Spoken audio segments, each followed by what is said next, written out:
Neste episódio do podcast Marketing por Idiotas. O elefante na sala de reuniões não é o Diogo nem é o João, são os dados duvidosos. Fiquem por aí.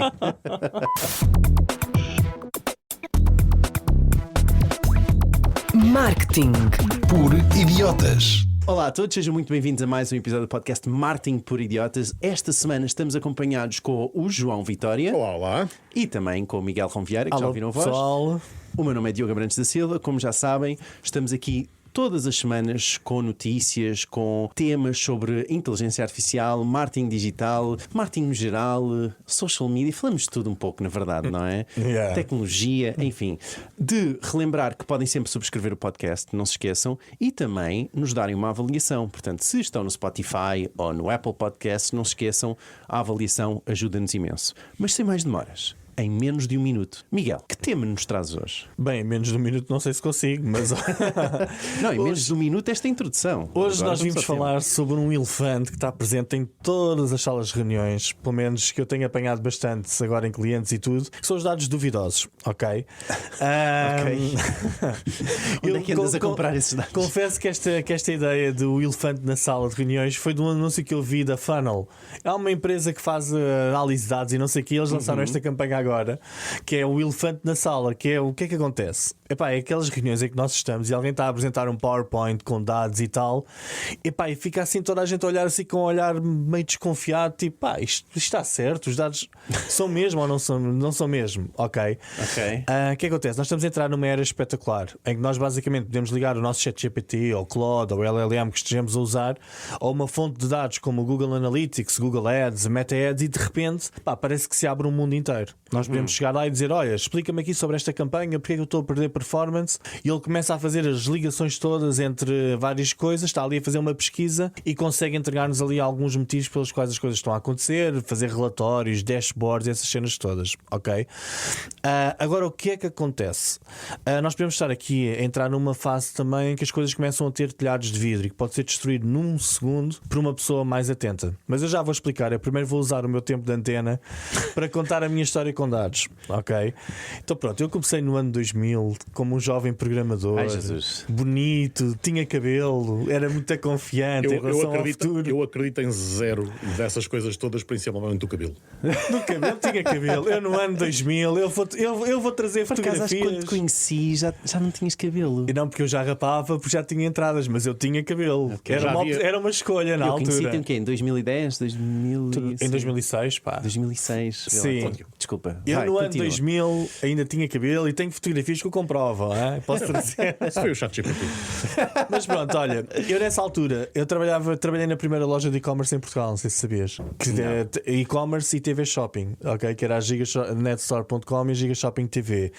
E na altura não existia Google Analytics, nós fazíamos aquilo tudo à mão no código da loja, ok?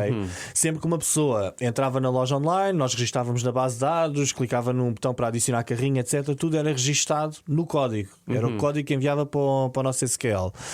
Então, nessa altura, nós tínhamos uma enorme confiança nos dados porque sabíamos exatamente como é que eles eram recolhidos, Certo. onde é que eram gravados e não havia lugar, e isto é importante, para interpretação na recolha de dados. Ok? Eu já explico mais à frente o que é que isto é. Ok. 10 anos mais tarde, quando eu estava a trabalhar numa agência de meios, a história já era um bocadinho diferente, ok? Eu trabalhava basicamente com televisão, rádio e digital e nós usávamos uma ferramenta que é o Media Monitor, que nos dava informações sobre audiências e tal. Mas o que acontece? Os dados da audiência do Media Monitor não eram reais. Eram estimativas com base num painel a 1100 casas, ok? E isso trazia sempre coisas esquisitas. Okay, porque é um painel de 1100 a representar a população toda portuguesa. E a malta estava sempre a queixar coisas esquisitas. Por exemplo, os dados da TV Cabo não eram muito bem recolhidos. Depois a empresa que fazia as estimativas mudou. De antes era a Marktess e passou para a GFK. Certo. E eu lembro-me precisamente no mês em que isso aconteceu, a RTP e a TVI perderam imensas audiências de um mês para o outro. Ok? Porque a forma de medir as audiências mudou diferente, drasticamente.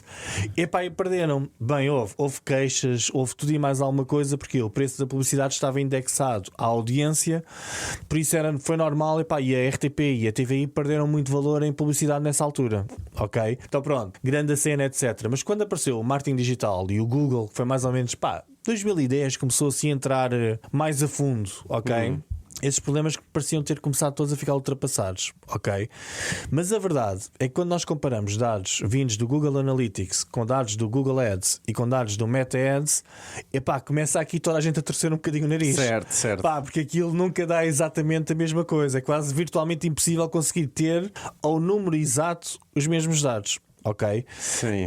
E um dos maiores erros que nós podemos cometer no digital é confiar cegamente que o Google Analytics, o Google Ads e Meta Ads estão a recolher os dados corretamente. Ok? Todos os que trabalham nesta área já tiveram uma reunião em que os dados que indicam que tudo parece saudável, mas o cliente sente que não é essa a realidade do dia a dia. Já te aconteceu isto? Claro. Em que os dados dizem: pá, isto está tudo muito bem, estamos a crescer, está tudo a melhorar, os indicadores são todos melhores, mas o cliente diz: pá, mas eu não sinto as coisas a melhorarem. Ok, o que é que pode estar a acontecer? Eu sinto também, diz muito quando o cliente diz eu sinto. Mas houve. E a agência que consegue manter o cliente mais tempo é a agência que consegue perceber que as sensações do cliente são importantes. Isto é um mundo de percepções e dessas coisas. E um cliente, quando começa a sentir que as coisas não estão bem e a agência só lhe diz: mas os dados estão certos e os nossos dados dizem-nos isto, pá, é meio caminho andado. Ok. Mas pronto, então uma coisa que eu agora ando a aconselhar à malta toda a fazer antes de começarem jornadas de otimização, seja de leads, de vendas, etc., é uma auditoria profunda aos dados e ao funil. Ok, isto significa o quê? Pá, perceber muito bem o que é que se passa nas configurações do Google Analytics, etc. Porque isto não é só carregar num botão Google Tag Manager, meter no site e achar que aquilo está a medir os eventos todos como deve de ser. Ok? Então pronto, eu tenho aqui uma framework para partilhar com vocês, estou quase a acabar e depois falamos sobre isto.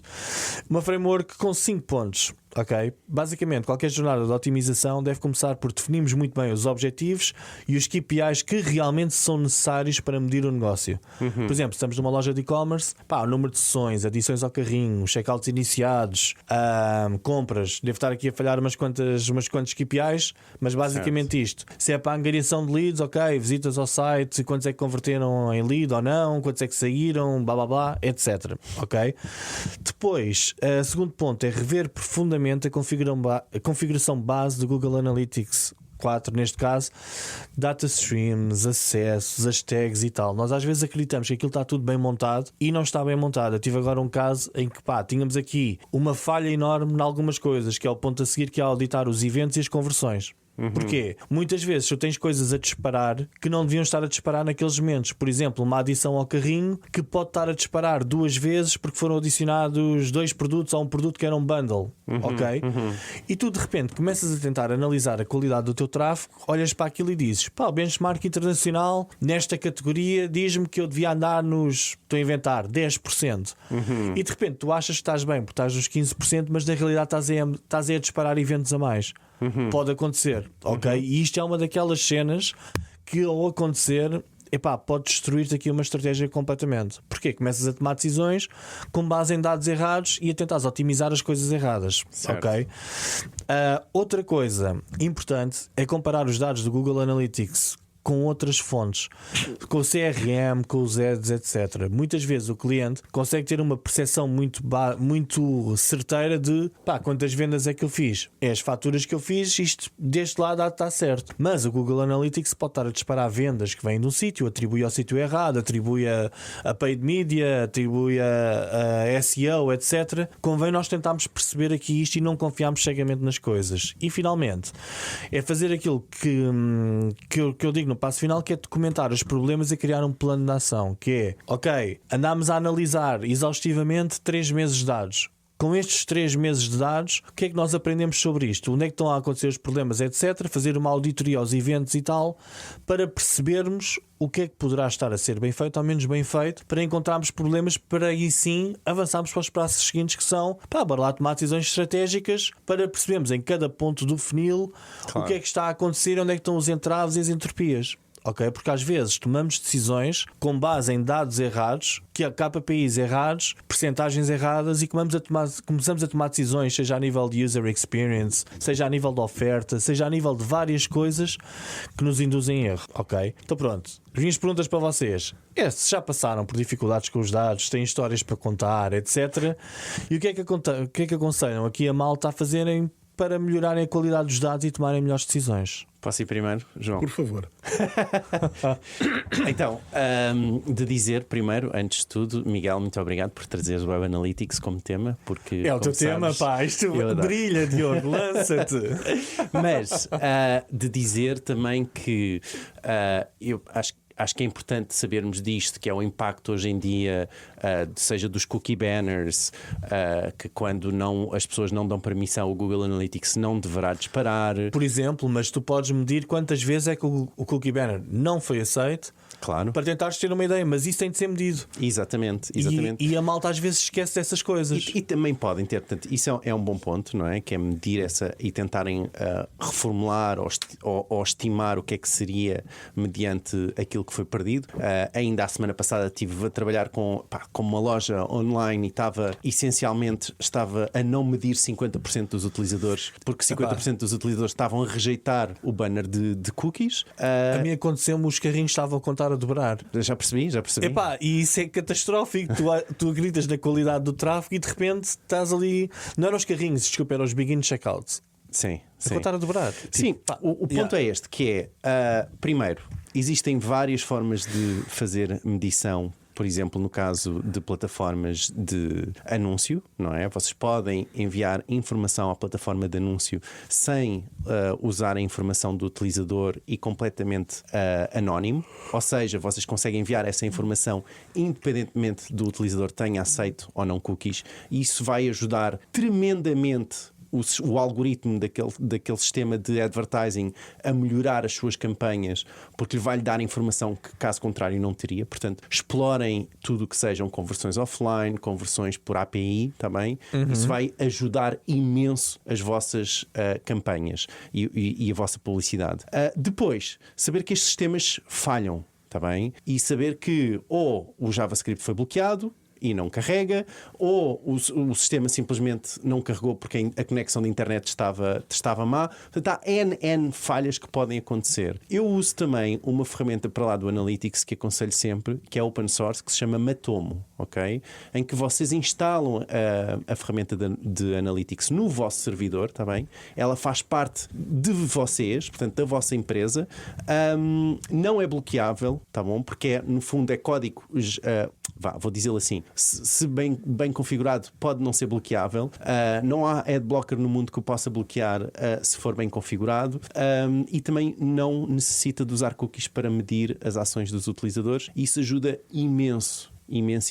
Não há um cliente que eu não trabalhe em SEO que eu não use esta ferramenta, não é? Okay. Porquê? Porque eu sei que se eu trabalho em SEO e o meu trabalho é trazer utilizadores de pesquisa orgânica para um site, não é? Eu não posso contar numa ferramenta como o Google Analytics que não mede todos os utilizadores que vão ao site. Não posso. Não funciona, não é? Então se o meu trabalho está indexado a quantos utilizadores estão a ir de lá, não é? Hoje já não tanto, mas antigamente estava, não é? Eu não podia estar a confiar numa ferramenta como o Google Analytics porque não mede todos os utilizadores. Portanto, dizer isto também que é importante. Agora, há sempre erros em configurações, como também há sempre erros em qualquer programação, não é? Acontece. Também vai acontecer. E vocês temos de estar a contar com isso. Exatamente. Claro. E tu descobriste este agora e daqui a 6 meses vais descobrir um novo. E vai acontecer porque vai haver um novo redesign, vai haver uma nova ação e o sistema vai necessitar de manutenção. Tá bem? Portanto, por isso é que o trabalho de CRO, de Customer Optimization, como é que Conversion Rate Optimization. Conversion Rate Optimization é um trabalho contínuo. Isto tem de estar sempre a auditar dados. Sim, assim que paras de auditar. Sim, não iria tanto, ia mais para um trabalho de Web Analytics, mas sim, tu vais necessitar de informação correta para conseguires tomar decisões. E melhor, tu podes criar, hoje em dia, nós temos com estes sistemas de inteligência artificial, tu podes criar um sistema que tu tinhas anteriormente, não é? No Gigashop, ou lá o que era que tu estavas a falar, que é diretamente enviar a informação para uma base de dados. E tu medes aquilo que tu queres. Claro, exatamente. Sem cookies, sem tu configuras essa parte, o ChatGPT vai te ajudar a fazer isso também. Portanto, isso também é uma possibilidade. Bem, entretanto, não sei se isto foi demasiado específico, João. O João está aqui tipo a olhar para nós como eu estou a olhar e a tomar notas e é preciso fazer aqui uns disclaimers. Primeiro, não vou entrar aqui a fingir que eu percebo de analítica a sério. Ok? Isso é logo ponto assente. Sei umas cenas, ouço pessoas, retenho 20%, repito em festas e parece que percebo imenso. É a estratégia para a AI também, não é? Que tinhas falado no episódio anterior. Sim. Aliás, enfim, não vamos revisitar o episódio anterior porque eu não sei quando é que cada um deles sai. Bom, posso dizer aqui várias coisas do ponto de vista de experiência. Primeiro, estamos melhores ou piores do que quando começámos e não havia ferramentas e tínhamos que fazer as próprias? Sim, não e talvez. Ok? Primeiro, quando estamos a externalizar tudo o que são os nossos dados e o tratamento dos mesmos, estamos a pôr um layer de confiança de que o nosso vendor sabe o que é que está a fazer. Certo. Ok? Certo. Mas, quando eu estava a construir as coisas, há aqui 2 downfalls. Primeiro, estou a confiar que a pessoa que implementa o sistema sabe o que é que está a fazer.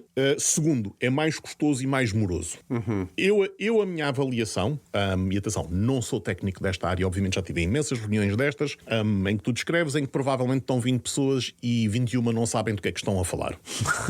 Okay. O conhecimento está tão democratizado e eu vi um blog e eu vi 20% e o resto é ChatGPT? E o resto é ChatGPT. E emite-se opiniões. Eu não posso emitir grandes opiniões porque eu não tenho uma base profissional para conseguir dar aqui opiniões. Agora, o que te posso dizer é, estavas a falar na questão das audiências de televisão. Toda a gente sabia que aquilo tinha que ter um desvio muito grande e que podia falhar. A questão é, não havia outra maneira de medir o mercado. E o mercado tem que ser medido para nós conseguirmos decidir como é que, no caso da agência, vamos fazer os nossos investimentos publicitários. Claro que se eu tenho 10 milhões de pessoas ou não sei quantos milhões de lados e eu tenho 1000 caixas a auditar, vale o que vale. Mas na ausência de outra forma de medição, os mercados têm que se organizar dessa forma. Sim, eles criaram o melhor possível uma luz para as pessoas, não é? Vale o que vale. Vale o que vale. Hoje em dia ainda sabes se hoje em dia ainda é medido por audímetros, sim. Mas de 1000 casas, ou seja, mais. Diogo, repara, é o que é possível. Não é nada, então hoje em dia temos boxes, Android TV, toda a gente, portanto, calma, aquilo conseguimos. Mas olha, Android TV, eu sei que a Mel serviço... sabe neste momento exatamente qual a audiência que tem dentro do Mas a Mel não é nem a GfK, nem e não partilha os dados com as outras operadoras. Óbvio, mas repara nisto. Quer dizer, tem uma amostra muito superior sobre Portugal inteiro do que... Tu estás a falar de um player, nós estamos aqui a falar de mercado. São realidades distintas. Agora, em cima disto, eu acho que também há um bocado de data porn neste momento. Que é, tudo é métrica e tudo importa. Não, amigos. Não é verdade. Algumas coisas são puramente métricas de vaidade. Eu tenho que olhar para o meu negócio e decidir o que é que aqui impacta-me a sério. Vou querer uma estratégia de KPIs ou OKRs? Vou querer indicadores de performance ou vou-me orientar por objetivos e resultados-chave? Pensei que eu digo que aqui o primeiro ponto é esse, é definir os objetivos, KPIs, etc. O que é importante? Vendi, não vendi? Fiz. Estou a cumprir objetivos? Fiz. Posso ter mais performance? Ok, vamos falar de modelos de atribuição. Quando eu ponho esforço, e não estou só a falar do investimento publicitário, esforço em avaliar o que quer que seja para atingir melhores resultados, eu tenho que avaliar o que é esforço para eu ter uma performance maior. De experiência recente, dentro do meu domínio, que é comunicação, redes e por aí fora, tive uma discussão gigante, porque eu estava a fazer uma avaliação de uma rede e tinha um modelo de scoring do que é que valia cada interação no Instagram. Mas o like só vale 1 ponto. Sim. Então o guardar e o fazer forward vale 3. Vale porque é uma intenção diferente. Agora, no fim do dia, vale o que vale. Nós estamos a usar isto para nos guiar. Isto não são verdades absolutas na maior parte dos casos. Eu prefiro estar... mas que isto teve não sei quantos likes. Está bem, mas também teve um reach muito, muito maior. Chegou a mais pessoas. Mas se eu vou ver um indicador de performance, se calhar não foi tão bom quanto isso. Portanto, nós temos que, acho eu, nas indústrias todas... ser muito claros e transparentes de porque é que estamos a medir. Em vez de tenho as coisas fancy todas modernas que não percebo muito bem de que é que eu estou aqui a falar, e acho que a tua recomendação é ótima. Eu quero sempre uma segunda opinião. Se isto é importante para mim, não vou confiar numa única ferramenta. Bora pôr uma segunda opinião ao barulho. Terceiro, e é um bocado o início aqui da conversa do Miguel, se calhar eu também, se isto for suficientemente importante, se calhar eu tenho que ter sistemas próprios também e não está só a confiar em third parties para uma coisa que é extraordinariamente importante para o o meu negócio.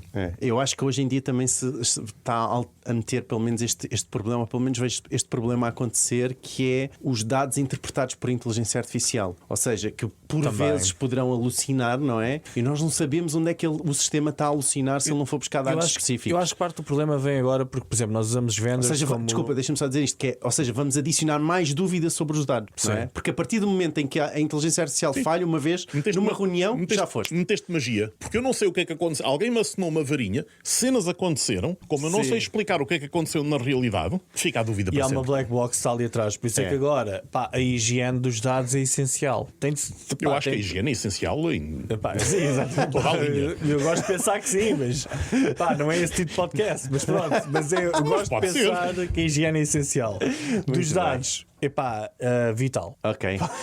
Muito bem, Miguel e João, muito obrigado por mais um episódio. Por hoje vamos ficar por aqui. Não se esqueçam que temos o grupo do WhatsApp em w.marketingporidiotas.pt. Vão lá, falem connosco, tirem as vossas dúvidas e vemo-nos no próximo episódio. Tchau. Adeus. Tchau. Idiotas.